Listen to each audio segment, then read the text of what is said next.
Hello guys and welcome back to another video of our channel.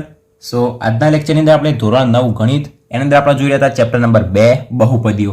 સ્વાધ્યાય 2.4 આપણા દાખલા number 1 થી 13 ના બધા જ દાખલાના કમ્પ્લીટ કર્યા હતા. આજના લેક્ચરની અંદર આપણે જોઈશું દાખલા નંબર 14 કે જેની અંદર આપણને બે દાખલા આપેલા છે અને એની અંદર આપણને કીધેલું છે દાખલા નંબર 14 ની અંદર કે ઘનનું મૂલ્ય મેળવ્યા સિવાય નીચેની દરેક કિંમતો મેળવો.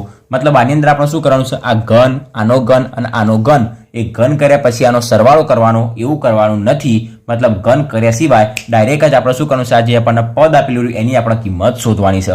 એકદમ સરળતાથી તમને આવડી જશે. ખાલી વિડીયોની અંદર અંત સુધી બને રહેજો. હું તમને કમ્પ્લીટ બંને દાખલા શીખવાડી દઈશ, એ મારી ગેરંટી છે. સો આપણને પહેલા દાખલાની અંદર શું આપ્યું છે, -12 નો ઘન +7 નો ઘન +5 નો ઘન. હવે અહીંયા આપણને 1, 2 અને 3 પદ આપણને આપેલા છે, આપણને ખબર પડી ગઈ. તો શું કરી દઈએ, પહેલા પદના a લઈ લઈએ, બીજા પદના b લઈ લઈએ અને ત્રીજા પદના આપણે લઈ લઈએ c. તો તેથી આપણે લખી દઈએ કે ધારો કે આપણે ધારીએ છીએ તો આપણે લખવું પડશે કે ધારો કે a બરાબર આપણે લઈ લઈએ -12, ચિહ્ન સાથે લઈશું -12, b બરાબર આપણને મળી જશે 7 અને c બરાબર આપણે લઈ લઈશું 5. કમ્પ્લીટ એટલા સુધી તો આપણને આટલું ખબર પડી ગઈ. તો હવે આપણે શું કરીએ, હવે ત્રણેયનો આપણે સરવાળો કરી દઈએ. a + b + c બરાબર a કિલો છે -12 + b છે 7 + c છે 5. તો બરાબર -12 + 7 + 5 એટલે +12. તો -12 + 12 બરાબર આપણને શું મળી જશે, 0 મળી જશે. તો a + b + c બરાબર આપણને 0 મળી ગયું. હવે આપણને ખબર છે કે જો a + b + c બરાબર 0 હોય તો આપણે શું લખી શકાય, તો કે a ઘન + b ઘન + c ઘન બરાબર આપણે શું લખી શકાય, 3abc. આપણે આના પહેલાનો જે દાખલો હતો દાખલા નંબર 14 સાર્યો, આના પહેલાનો દાખલો દાખલા નંબર 13, એની અંદર આપણે આખો જ દાખલો શું કર્યો તો સાબિત કર્યો હતો કે જો x + y + z બરાબર 0 હોય તો આપણે શું લખી શકાય, x ઘન y ઘન z ઘન ત્રણેયનો સરવાળો એના બરાબર શું લખી શકાય, 3xyz લખી શકાય. એવી રીતે આપણને xyz ની જગ્યાએ શું આપેલું છે, abc આપણને આપેલું છે. આના પહેલાના લેક્ચરની અંદર આપણે આ દાખલાને શું કર્યું તો સાબિત કર્યો તો.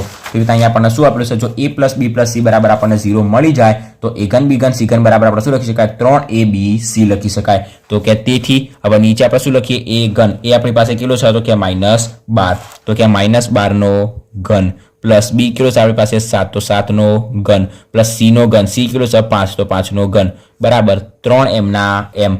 a કિલો છે આપણી પાસે અહીંયા -12, b છે આપણી પાસે 7 અને c છે આપણી પાસે 5. હવે આપણે આનો ઘન કરવાની જરૂર નહીં, ડાયરેક્ટ જ આપણે શું કરીએ, આ ચારે જે સંખ્યા એનો ગુણાકાર કરી દઈએ. તો 12 × 3 12 તરી થશે 36, પણ 12 કેવા છે માઇનસ, તો શું થશે -36 અને 7 5 થશે 35. તો કે બરાબર હવે જ્યારે આપણે 35 × 36 કરીશું એટલે આપણને શું મળશે, 1260, પણ માઇનસ ચિહ્ન છે તો માઇનસ m ના m એટલે આપણને 36 × 35 મળશે 1260 અને માઇનસ પ્લસ માઇનસ એટલે આપણને શું મળી જશે, જવાબ -1260.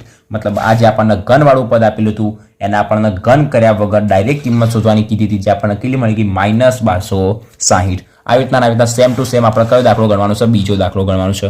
સો નંબર 2 ની અંદર આપણને શું આપેલું છે, 28 નો ઘન પછી પ્લસ -15 નો ઘન અને પ્લસ -13 નો ઘન. તો અહીંયા પણ એ જ લખીશું કે પહેલા નંબરની ધારીશું તો કે ધારો કે a બરાબર આપણે લઈ લઈએ 28, b બરાબર લઈ લઈએ -15 અને c બરાબર લઈ લઈએ -13. તો હવે આપણે શું કરીશું, a + b + c બરાબર a છે આપણી પાસે 28 અને b છે -15 તો પ્લસ માઇનસ છે -15, c છે આપણી પાસે -13 તો -13. તો બરાબર 28 -15 -13 શું થશે, -28. 28 -28 એટલે આપણને શું મળી જશે, 0 મળી જશે. હવે આપણને ખબર છે કે જો હવે a + b + c બરાબર 0 હોય તો આપણે શું લખી શકાય, a ઘન + b ઘન + c ઘન બરાબર 3abc.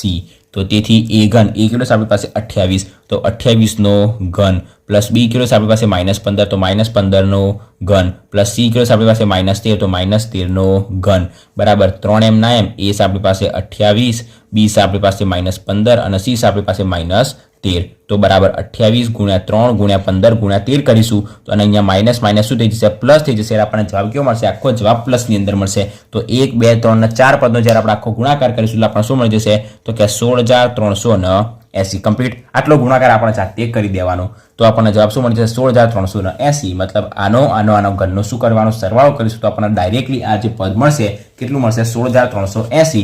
મતલબ આપણે આનો ઘન કર્યા સિવાય એની કિંમત શોધવાની હતી, આપણે શોધી દીધી બરાબર. તો આપણા જે બંને દાખલા હતા શું થઈ ગયા, દાખલા નંબર 14 ના 2 દાખલા કમ્પ્લીટ થઈ ગયા.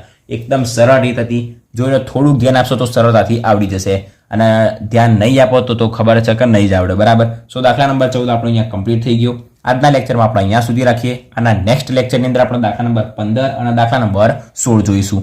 આજના લેક્ચરમાં અહીંયા સુધી ખૂબ જ નાના નાના અને સિમ્પલ દાખલા હતા. બરાબર, થોડુંક ધ્યાન આપશો તો સરળતાથી આવડી જશે.